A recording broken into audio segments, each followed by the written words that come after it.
హరే కృష్ణ. నిత్యానంద ప్రభు యొక్క ఆవిర్భావ దినోత్సవం. ఇది గౌడీయ వైష్ణవులకు అత్యంత ముఖ్యమైన పండుగ. అసలు నిత్యానంద ప్రభువు ఎవరండి? Welcome to devotee diaries Telugu. Chaitanya Mahaprabhu యొక్క అత్యంత సహచరుడే నిత్యానంద ప్రభువు. శ్రీకృష్ణుడితో పాటు బలరాముడు అవతరించాడు. అలాగే శ్రీరాముడు అవతరించినప్పుడు లక్ష్మణుడు కూడా అవతరించాడు. అదే విధంగా శ్రీ చైతన్య మహాప్రభువు కలియుగంలో అవతరించినప్పుడు శ్రీ చైతన్య మహాప్రభుతో పాటుగా నిత్యానంద ప్రభు కూడా అవతరించాడు. బలరామ హోయితో నితాయ్ అంటే బలరాముడే నిత్యానంద ప్రభువుగా అవతరించాడు. నిత్యానంద ప్రభువు మాఘమాసంలో శుక్లపక్ష త్రయోదశి రోజు ఆవిర్భవించారండి. బెంగాల్ రాష్ట్రంలోని ఏకచక్రాపురం అనే గ్రామంలో హడాయ్ పండిత్ పద్మావతి దంపతులకు జన్మించారండి. ఏకచక్రపురం అంటే పాండవులు నివసించిన ప్రదేశం కూడా అండి. పాండవులు కుంతీదేవి ఒక బ్రాహ్మణ ఇంట్లో ఆతిథ్యాన్ని స్వీకరిస్తూ ఉండేవాళ్ళండి. అప్పుడు మనం ఈ స్టోరీ వినే ఉంటాం కదండి, బకాసుర అనే రాక్షసుని గురించి. బకాసురుడు ఆ ఊరిలో ఉండే ఒక మనిషిని ఒక బండి అన్నంని భోజనాన్ని స్వీకరిస్తాడండి రోజు.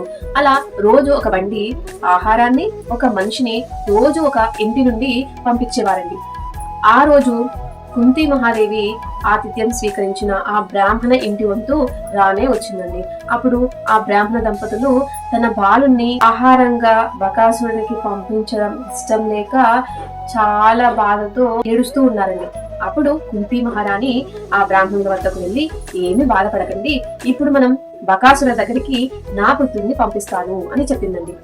బకాసురుడు తర్వాత వచ్చినందుకు చాలా ఆవేశంతో ఎత్తి చూస్తున్నాడండి, ఇంకా భోజనం రాలేదు అనేసి. అప్పుడు భీముడు అక్కడికి వెళ్ళి ఒకే ఒక్క దెబ్బతో అతన్ని సంహరించేశాడండి. ఆ ప్రదేశమే ఏకచక్రాపురం. ఆ ఏకచక్రపురంలోనే మన నిత్యానంద ప్రభువు ఆవిర్భవించారండి.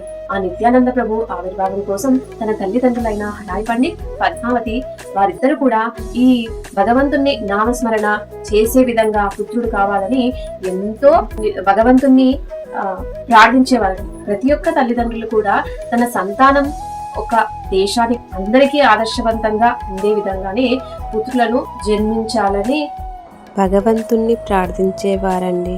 నిత్యానంద ప్రభువుని నిమాయి అని కూడా పిలిచేవారండి. ఈ నిమాయి చిన్నప్పుడు ఎలాంటి ఆటలు ఆడేవాడో తెలుసా అండి? అతడు ఎప్పుడు కూడా ఆ శ్రీకృష్ణుని యొక్క లీలలనే ఆటలు కూడా ఆడుకునేవాడండి.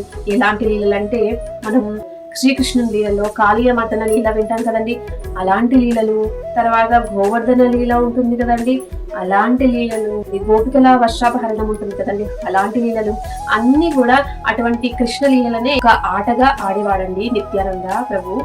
తర్వాత ఆ దంపతులు ఇంటికి ఒక సన్యాసి వచ్చారండి. ఆయనకు చక్కగా వాళ్ళిద్దరు కూడా ఆతిథ్యాన్ని ఇచ్చారు. ఆతిథ్యాన్ని ఇచ్చాక ఆ సన్యాసి నాతో పాటు ఈ బాలుని తీసుకుని వెళ్తాను అని చెప్పారండి. చూడండి, అప్పుడు వాళ్ళకి దశరథ మహారాజు యొక్క బాధ గుర్తుకొచ్చిందండి. ఎందుకండి, శ్రీరాముడు కూడా ఆయన కోసము తన బాలుని పంపించాలి కాబట్టి దశరథ మహారాజు ఎంత ఆవేదన చెంది ఉంటాడు అని వాళ్ళు గుర్తు చేసుకుంటారండి. కానీ అతనికి ఇచ్చిన మాట కోసం నిత్యానంద ప్రభువుని వారితో పంపిస్తారండి.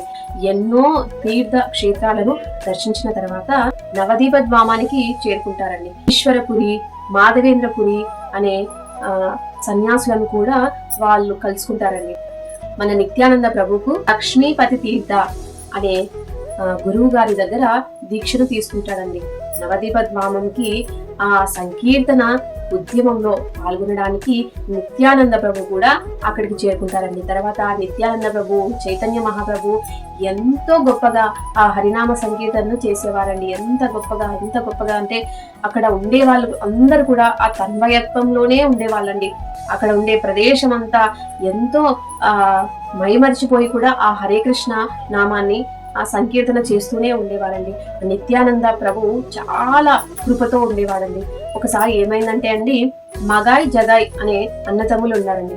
వారికి లేనిదంటూ వ్యసనం లేనే లేదండి. ప్రతి వ్యసనం అంటూ ఉందండి.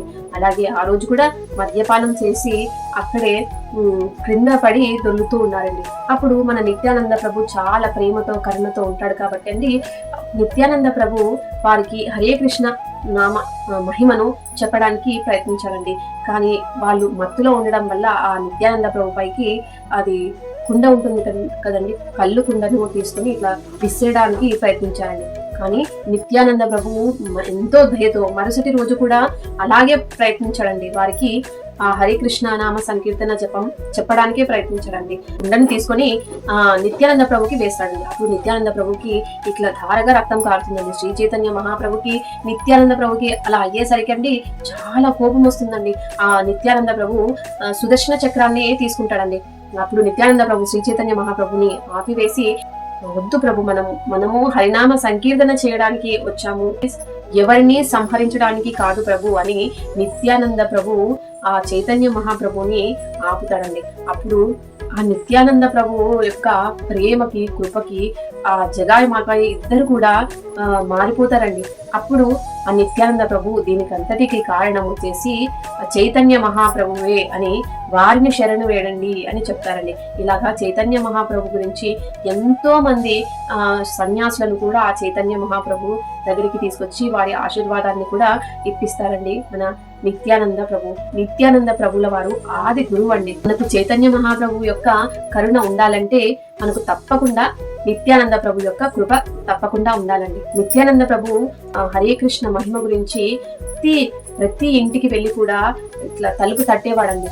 అప్పుడు ఎవరైతే తలుపు తీస్తారో అప్పుడు అతడు సాష్టాంగ నమస్కారం చేసి హరే కృష్ణ జపం చెప్పేంత వరకు కూడా అతడు పైకి లేచేవాడు కాదండి. ఆ హరే కృష్ణ కీర్తనలో 2 రోజులు 3 రోజులు అలా చేస్తూ కూడా కొన్నిసార్లు ఉండేవారండి. ఒకసారి అయితే 3 నెలల పాటు నిద్ర ఆహారాలు మాని నిరంతరం కూడా హరే కృష్ణ సంకీర్తనలోనే ఉండిపోయారండి.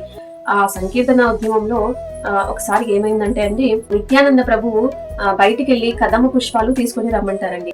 మనకు బెంగాల్లో ఈ కదమ్మ పుష్పాలు ఎక్కడి నుండి వస్తాయి అని అంటారండి అక్కడ ఉండే వాళ్ళు.